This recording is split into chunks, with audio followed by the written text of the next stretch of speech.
So, bali guys, ganito na po yung itsura ng unit ni Ma. Ayan. Parang sa side niya po, siya pa lang ang nagpa-gawa. Parang ganon. Pa-extend pataas, second floor. Ayan. So, baka po sa susunod, roofing naman po dito sa may front extension ang gagawin. Tapos, gate. Ayan. Ganda na. Pero malaki pa rin talaga ang gastusan, di biro. So, ito po yung main door nila, ma'am. Nakakabit na rin po yan. Yung dinaanan ko po, dito po yan sa likod. Ayan.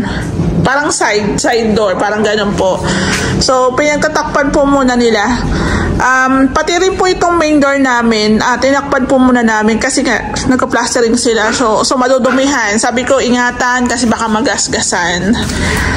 So, ayan, yung mga buhangin, pinapasok ko muna dito, mga bigistay. Tapos, 2 semento na lang pala ang natira dito. Ayan. So, isa bawas na. So, kailangan natin i-secured yung ating unit. So, dito po sa taas, ayan na po yung itsura niya, oh. May asintada rin po tayo dito. Asintada rin tayo dito. So, dito, ang taas ng ceiling natin. So, mapapalaban na naman tayo sa pagsisiling na yan.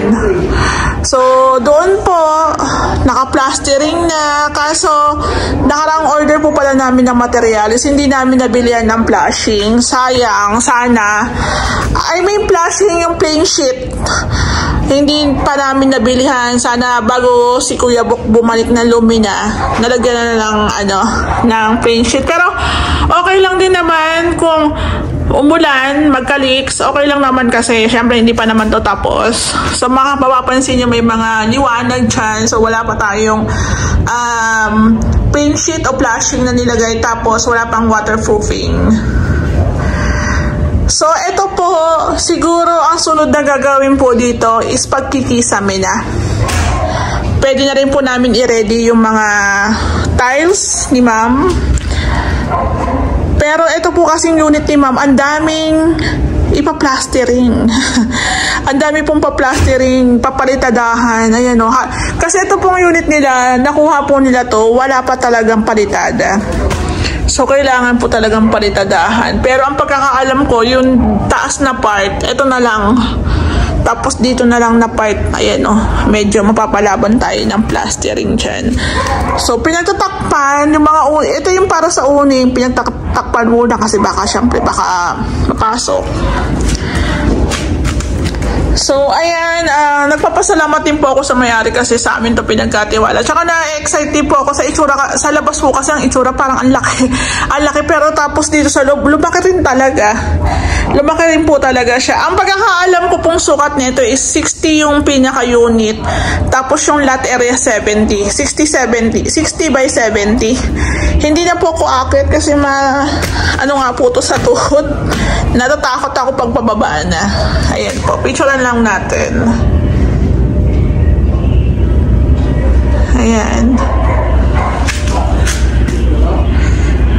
So, ayun, na-excite ako kasi height ceiling nga po ang ilalagay natin dito, tas open lang. So, kahit maglagay si ma'am ng chandelier dyan, di ba, bagay na bagay. So, 2 kwarto po tayo dyan sa taas. Tapos, dun sa kabilang side, balcony. So, meron tayong opening doon na magiging access nila sa balcony.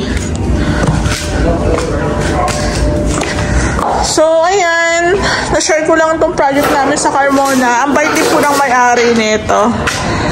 Ayan po. Tapos yung bathroom natin, tabi po, ayan yung bathroom natin. So, mostly naman, ang papasok na trabahador dito, pag natapos na sila Kuya Jake plastering, yung sa wirings naman tayo, electrician, tile setter, pero ceiling pa, ayan, mga kisame pa. Tapos dito is flooring. Ayan, flooring naman tayo dito. So, medyo marami pa talagang kakaining materyales. Pero at least, may yung, alam niyo yun, gumastos man si ma'am, may resulta. May resulta siyang nakikita. Tsaka ito guys, magto 2 months pa lang to Magto 2 months pa lang to So, nakakatawa. Ganito na yung itsura niya. Ipapakita ko po ulit yung itsura nito para ma-refresh lang po kayo. Ayan. So, ito nga pong unit ni ma'am, wala po nga itong mga poste-poste. So, tayo, naglagay tayo ng mga beam. Meron yung mga poste dyan. May mga nilagay tayong poste dyan na nakapasok po sa CHB. Ayan. So, ito pong part na to, ito na po yung extension ni ma'am. Hanggang dito lang po yung original na unit na bahay.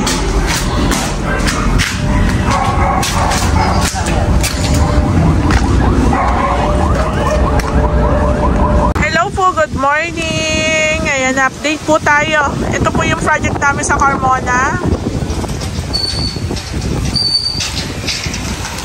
Medyo marami yung team natin dito. 5 sila, 5. Sa Bacoor kasi 2, 3 lang. Tapos yung isa nagbakasyon pa, di pa bumabalik. So today, dala namin ni Ray yung ibang scaffolding. Andun sila. Yung scaffolding po kasi gagamitin dito. Sakto lang din na meron na tayo na provide na scaffolding. So, ang nagiging diskarte po namin dito, kada aalis po kami dito, aalis, pupunta kasi nagpapasweldo. Pag aalis, nag-iiwan ako kay Kuya Jake ng pambili ng materyales. Sila na lang po yung umorder. Katulad po nung nasabi ko, parang last year, ang karamihang gagawin po ng team dito is yung ating plastering. Actually, yung labas, konti na lang ipa-plastering dito yung mga sa bintana na lang, tsaka sa pinto. Ayan, yung mga natin, gamit. Gagamitin po kasi yan dito sa ating pagkikisame, tsaka pagpa-plastering din syempre. So, itong week na to, nakapag-flooring na rin po sila dito. Ayan. Ayan po. Ang ginagawa ng ating team dito is plastering, more on plastering. Ayan. So, papasok naman po yung ating electrical at pati po yung magkikisame. Kisame po muna bago kami magtuloy ng ating pag-i-install ng tiles. Yung sabi ng mayari. Ayan, nagpa-plastering po ang ating team. Dito daw, hanggang dito, muna ito. I-recap ko lang kasi itong unit ni ma'am, nung turnover to, wala talaga siyang plastering. Ganyan po siya.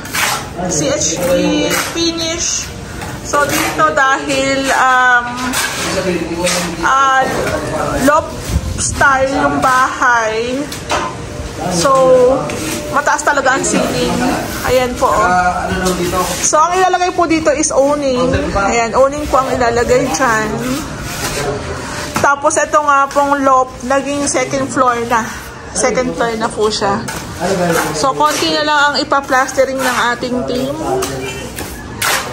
Flooring naman, tsaka yung ating, parang sa kitchen. Napapayaan po siya daw maganda. Diyan doon naman po kung dito yung mamimito na. Ito yung mga kanto. May bar counter siya dyan. Tapos 120. Yata. Tama, dito lang yung Dyan na yung hugasan. Tapos lalaki na lang daw siya kung saan yung mga saksakan ng mga rice cooker. Okay. Hanggang saan lang yung kitchen niya? Hanggang dyan lang. Okay, hanggang dyan. Rip daw dyan siya. Rip na dito. Tsaka cabinet daw dun.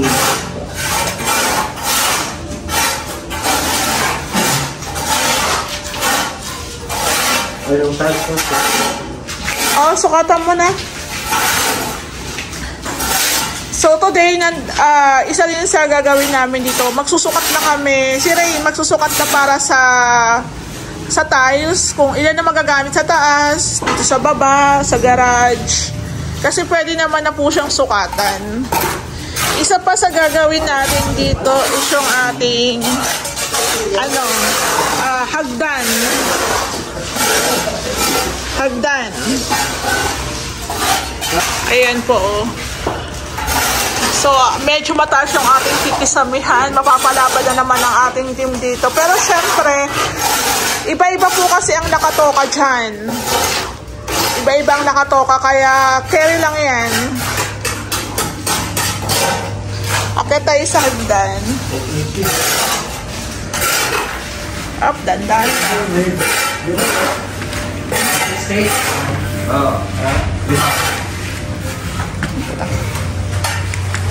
Hindi, apa ang... Ayan, oh. Ang taas ko yan. Ayan. So, mag-order po ng ating mga tiles is si Ma'am.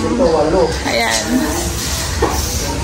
Actually, ang lapit lang pala ng Tion Paul dito, kaya at kahit paano makakamura sila, Ma'am. So, ito po, kikisamihan po muna. Kisame muna bago tayo mag-tiling works. Tapos ito po yung ating balcony. Ayan, ang lakas ng hangin dito. Hanggang dito lang po yung expansion nila kasi medyo hindi nakasama sa budget. Malaki po talaga kasi ang gastusan pagdating sa expansion, sa extension natin. So dito maglalagay tayo ng grills. Ayan, paikot para harang. Tapos, ito is bubong. Ano to? 40 by 40? 40 by 40. Oo, 40 by 40. Parang... Ayan. So, ito pong part ng ating pinto.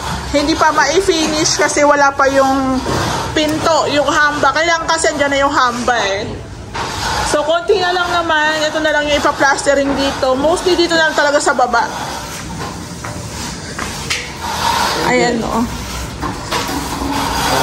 Ayan, o. Ang daming ipa-plaster.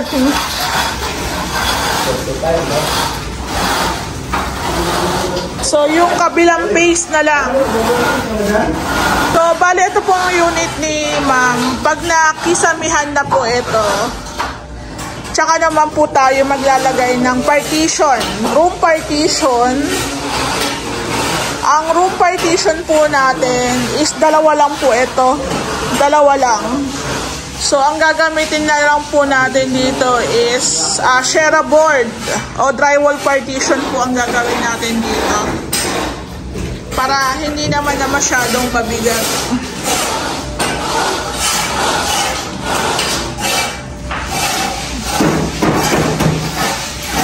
Tapos dito ang alam ko meron pa tong grills eh. Meron pa tong grills dito na ilalagay. So, abangan na lang po natin kasi papasok din yung ating mga gagawa po sa Metalworks.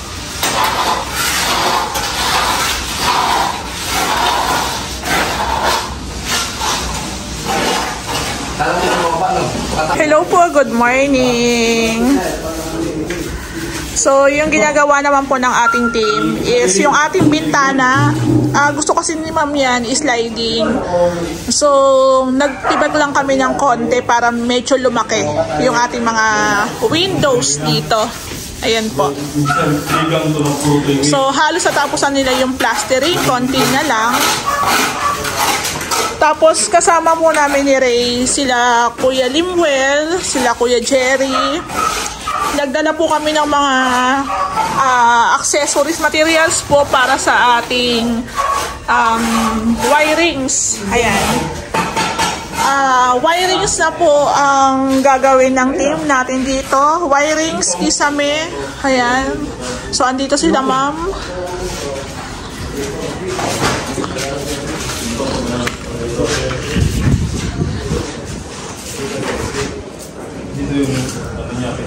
Ayan, nag-i-instruct na si Ray doon para sa ating wiring. So, dito po tinatanong ko si Ma'am kung gagamit kami ng PVC panels kasi kung gagamit, pwede na po namin siyang orderin. Actually guys, ang lamig po dito sa sa pwesto nila ma'am. Lakas ng hangin. Ayan. Ay. Wait lang. Si Chanel. So, ito po yung mga materyales na gagamitin natin para po sa ating ceiling works.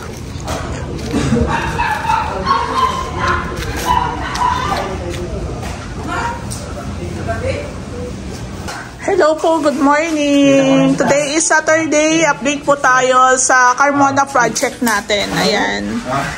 So, bali today, magpapasweldo, syempre. Tapos, nagdala kami ni Ray ng mga outlet, switch. Ayan po. Tapos, umutang muna kami sa Ravel ng 3 box. 3 box po ng wires para po ito sa ilaw. Ayan. Ang unang dala po kasi namin last week, parang tag-isang box lang po ng number 12 tsaka number 14. So, ito, tsaka ano bang inutang namin doon? Yung ating ano pala, yung plain sheet. Yung plain sheet po kasi hindi pa po kami nakakapaglagay ng flashing. So, bali dito po sa baba, last week din, pumunta sila Kuya Limuel para sa kisame. Kasama rin po yung ating electrician. So, nakapag-set up na po ng wirings at the same time yung ating ceiling. Ayan, may mga PVC panels na rin po tayo dito. Tapos kung mapapansin nyo yung unit, paputi na, nagmamasilya na rin po kasi sila. So, ayan. So, yung mga bintana, mga opening po yan. So, magpapalagay sila ng sliding window. Ayan. So, pare-pares na po ang sukat niyan. Dito nga nilagay yung picture. Tapos dito po sa high ceiling natin, ayan no, nakapag-set up na rin po sila ng mga ng metal framings para po sa ating kisame. Ayan. Sa taas hindi na po ako akit kasi yung hagdan, hindi pa namin to nagagawa. Baka ito na po ang susunod. Ayan. Yung taas, okay na rin po yan. Doon po yung room. Bali, meron na rin wirings, meron na rin metal framings. Kaso, hindi po muna tayo mag-i-install dyan ng PVC panels kasi meron pa silang mga tinatapos.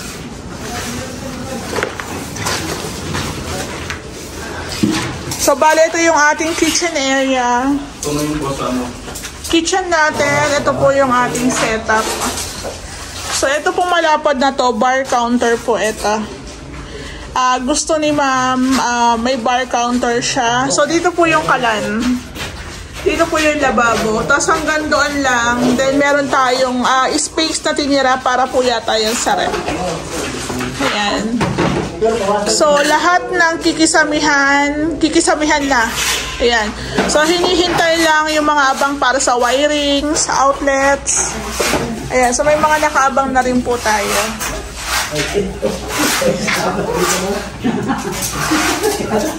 Ayan. So, ayun din po ang kagandahan din talaga sa team.